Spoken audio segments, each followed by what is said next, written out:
कल्याणी रसोई में आपका स्वागत है। चलिए आज हम बनाते हैं पके हुए चावल और सूजी के ढोकले। हमने ढोकला बनाने के लिए 1.5 कटोरी पका हुआ चावल लिया है। उसको मिक्सी के जार में डालकर ग्राइंड कर लिया है। हाँ, ध्यान रखिए चावल को ग्राइंड करते समय आपको पानी का बिल्कुल भी इस्तेमाल नहीं करना है, क्योंकि चावल पका हुआ है, उसमें पहले से ही मॉइस्चर होता है, इसलिए बिना पानी के अच्छे से ये ग्राइंड हो जाएगा। अब 1.5 कटोरी हमने पका हुआ चावल लिया है, तो जिस कटोरी से हमने ये चावल लिया है उसी कटोरी के माप से हम 1 कटोरी बारीक सूजी लेंगे। तो हमने जिस कटोरी से 1.5 कटोरी चावल का मापा था उसी कटोरी से हमने ये बारीक सूजी को मिक्स कर लिया।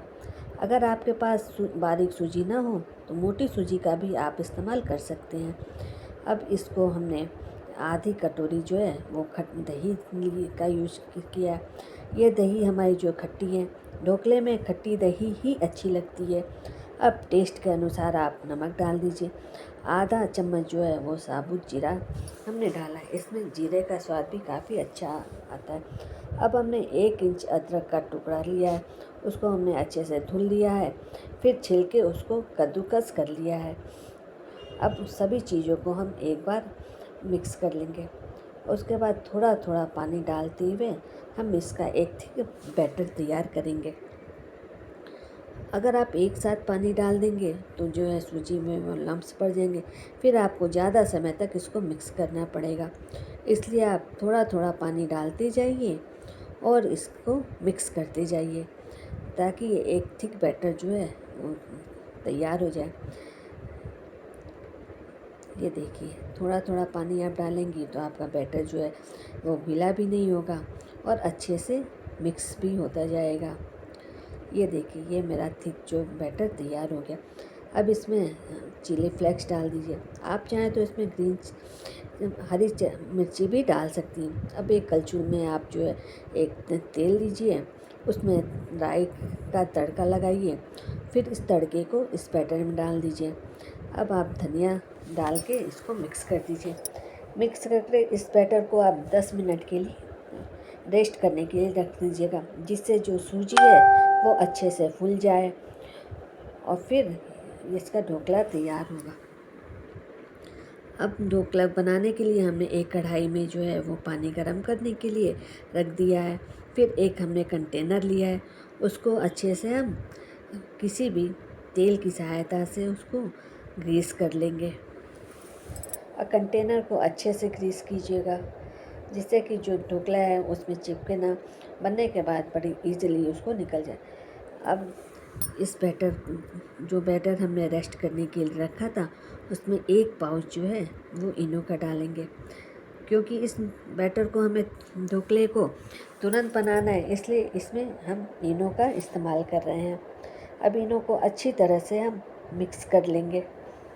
हाँ, ध्यान रहे कि इनो मिक्स करने के पहले हमें जिसमें हमें ढोकला बनाना है उसको अच्छे से ग्रीस कर लें, पानी को अच्छे से बॉयल कर लें, ताकि इनो डालने के बाद हमें तुरंत ही इसको ट्रांसफ़र कर देना है।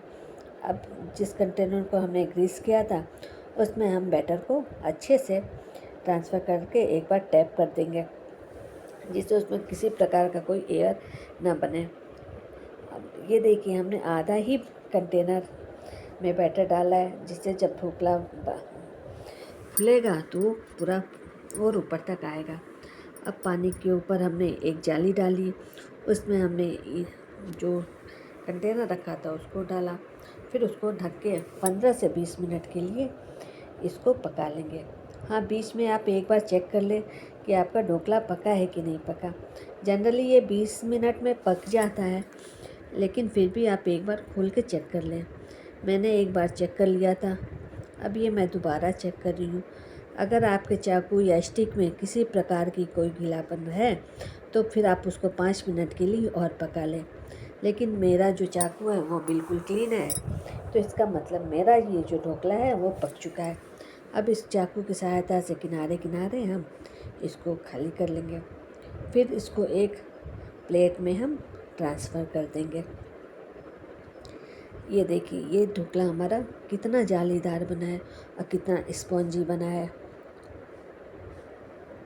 ये आप देख सकते हैं कितना स्पॉन्जी है और कितनी अच्छी जाली इसमें बन के आई है।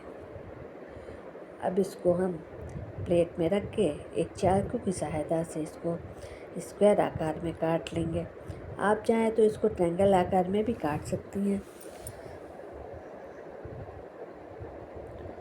अब इस समय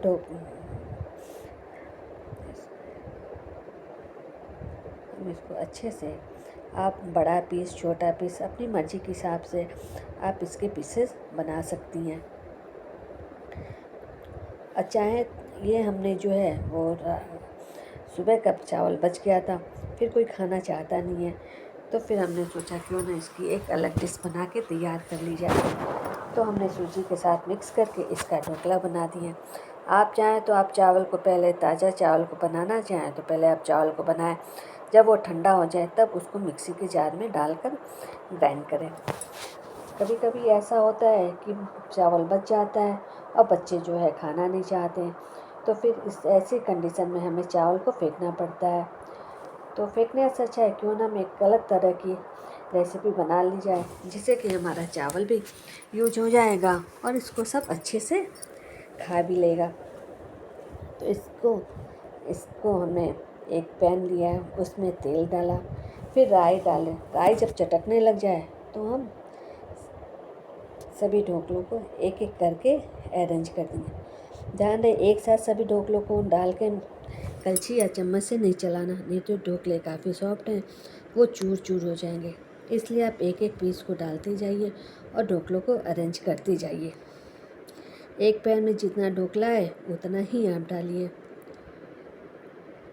ये ढोकला आप किसी भी समय आप नाश्ते में बना खा सकती हैं, या फिर कभी कभी किसी का खाने का रात में मन नहीं करता, तो फिर ऐसे कंडीशन में आप इस डिश को बनाइए। सब बड़े चाव से खाएंगे, क्योंकि ये अलग प्रकार का होगा और इसका स्वाद भी काफ़ी अलग होगा।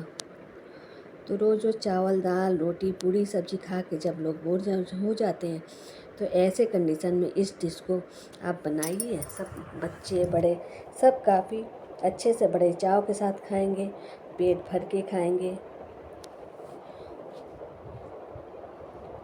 अब इन सभी ढोकलों को पलट पलट कर आप ऊपर नीचे करके अच्छे से सेक लीजिए, जिससे ये दोनों साइड से गोल्डन ब्राउन हो जाए और ये कुरकुरे भी हो जाएंगे। ऊपर से नीचे से ये कुरकुरे होंगे और बीच में ये सॉफ्ट होंगे, जिससे कि खाने का जो स्वाद है वो काफ़ी अच्छा खाने में ये काफ़ी अच्छे लगेंगे। अगर आपको हमारी ये रेसिपी पसंद आ रही हो तो इसको लाइक कीजिए, चैनल को सब्सक्राइब कीजिए और ज़्यादा से ज़्यादा इसको शेयर कीजिए, ताकि ज़्यादा से ज़्यादा लोगों तक ये रेसिपी पहुंच सके। अब दोनों साइड से उलट पलट कर आप इन ढोकलों को अच्छे से सेक लीजिए। आप चाहें तो इसको बिना सेके हुए भी आप चटनी या सॉस के साथ आप खा सकती हैं, लेकिन सेकने पर इसका स्वाद जो है वो दुगना बढ़ जाता है और खाने में काफ़ी स्वादिष्ट लगता है। इसलिए हाँ, इसको कलछी से मत चलाइएगा, नहीं तो सारे ढोकले जो हैं वो चूर चूर हो जाएंगे। इसलिए अच्छे से एक एक करके ढोकलों को आप उलट पलट कर सेकिए। जब ये ढोकले ऊपर नीचे से दोनों साइड से गोल्डन ब्राउन हो जाए तो इनको आप चटनी या सॉस के साथ आप सर्व कीजिए। ये मैंने चटनी के साथ सर्व किया है। इसको खाइए, खिलाइए और इन्जॉय कीजिए। अगले रेसिपी के लिए आप